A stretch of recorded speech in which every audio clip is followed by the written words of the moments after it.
இன்றைய செய்தி சுபஹானல்லாஹ், இந்த வார்த்தையை அண்ணல் பெருமானாருடைய இந்த வாழ்க்கையை நாங்கள் பின்பற்றினால் நிச்சயம் நமக்கு வெற்றி தான் அன்பானவர்களே. இன்றைக்கி நம்ம நிறைய விஷயத்தில் மாட்டிக்கிறோம் நம்முடைய நாவால் இல்லையா. நம்ம எவ்வளோ பொறுமையாக இருக்குன்னு நினைக்கிறோம், எவ்வளோ சகிப்புத்தன்மையாக இருக்குன்னு ஆசைப்படுறோம். ஆனால் நம்ம நாக்கில் பேசி மாட்டிக்கிறோம் இல்லையா. நம்ம நாக்கு பேசி உள்ளே போய் உட்காந்துக்குது, ஆனால் அடி உடம்பு கை காலெலாம் அடி வாங்குது இல்லையா. இன்றைக்கி எவ்வளோ வார்த்தையை விட்டுறோம், தடுமாறி கோவத்தில் பேசிட்டாங்க, ஒரு மாதிரி டென்ஷனில் பேசிட்டாங்கிறோம். ஆனால் பெருமானார் சொன்ன அழகான செய்தியை கேளுங்க. புகாரில் வருகிறது 6138வது செய்தி.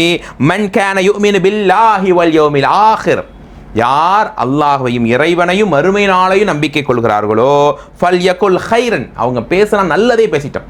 கெட்ட வார்த்தையோ அசிங்கமான வார்த்தையோ அடுத்தவங்களை ஹர்ட் பண்ணுற வார்த்தையோ பேசாதீங்க. அப்படி நீங்கள் பேசினா ஏதாவது கோவப்பட்டு வருதா, ஃபல் யஸ்முத், வாய் மூடி அமைதியாக இருந்துரு.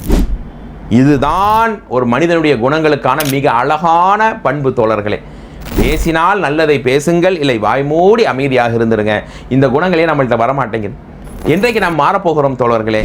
நம்முடைய பேச்சு, நம்முடைய குணங்கள் இதெல்லாம் வைத்துத்தானே நம்முடைய மக்களுடைய அரவணைப்பு அன்புகள் கிடைக்குது. 4 பேர் அவருடைய பேச்சு தாங்க ரொம்ப அழகானது. அவர் பேசினா ரொம்ப மனசெல்லாம் சந்தோஷமாக இருக்குதுங்க 4 பேர் சொல்லணும் தானே. அண்ணல பெருமானார் அகிலத்தின் அருட்கொடை ஸல்லல்லாஹு அலைஹி வஸல்லம் வாழ்க்கையும் அப்படி தானே இருந்தது அன்பானவர்களே. எனவே நம்ம யாரையும் எப்போதும் கடிஞ்சிடாமல், எப்போதும் வேதனையாக நடத்திடாமல் நல்ல வார்த்தைகளை பேசுவோம். அப்படி நான் பேசினா கோவம் வருதா, வாய் மூடி அமைதியாக இருந்துருவோம். இறைவன் நமக்கு அருள் செய்யட்டும். அஸ்ஸலாமு அலைக்கும் வரஹ்மத்துல்லாஹி வபரகாத்துஹு.